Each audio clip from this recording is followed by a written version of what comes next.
This week on Most Craved. Are supernatural horror movies dead or undead? Give Andy Serkis all the Oscars. Ape No Kill Ape.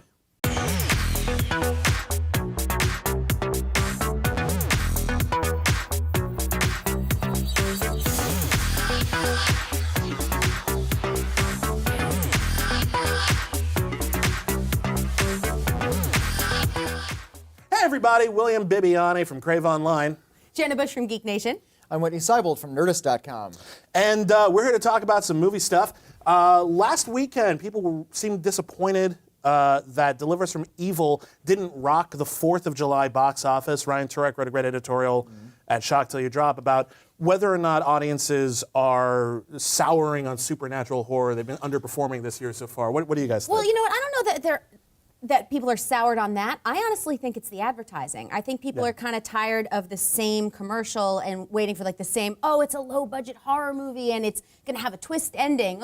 Also that it's based on a true story. How many times have we seen that in like the last four horror movies? And I felt like, especially for something like Deliver Us from Evil, which is something bigger, it's about a cop who encounters the supernatural while being a cop. It's like, we know that like New York isn't going to get invaded by ghosts because it's based on a true story. We probably would have heard about that on the news. I'm thinking. But the thing is, and I think you're right, I think it is a lot of it how you're being sold, because a lot of the films that are underperforming, films like, we're not talking about underperforming as well, but a lot of films like Oculus or The Quiet Ones or Deliver Us from Evil, which are varying degrees of okay.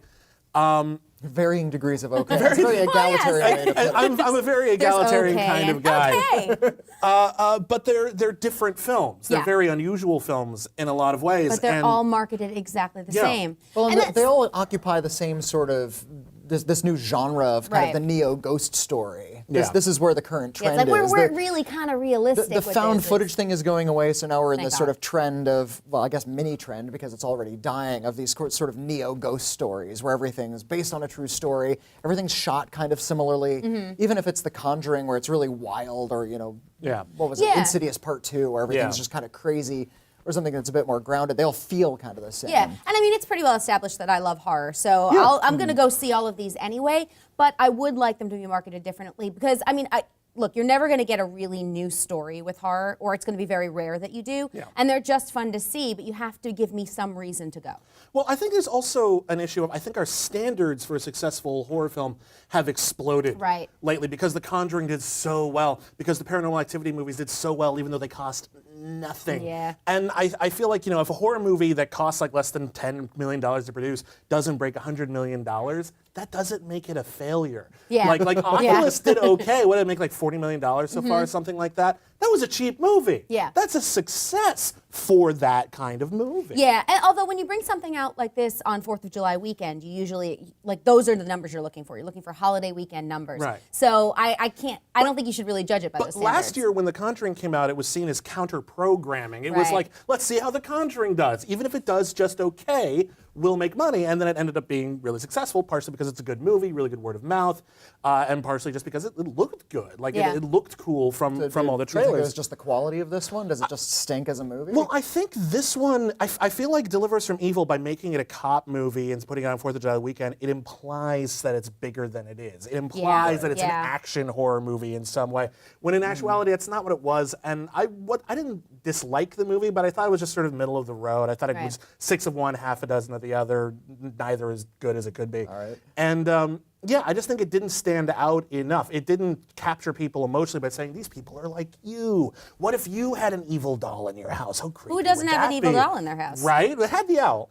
I think something like The Conjuring was a little more just visually striking, so it was an easier sell. Yeah, I totally They had, you know, agree like with the Victorian dresses and the rooms full of knickknacks. This one looks like Cop movie. any other cop thriller movie. Yeah.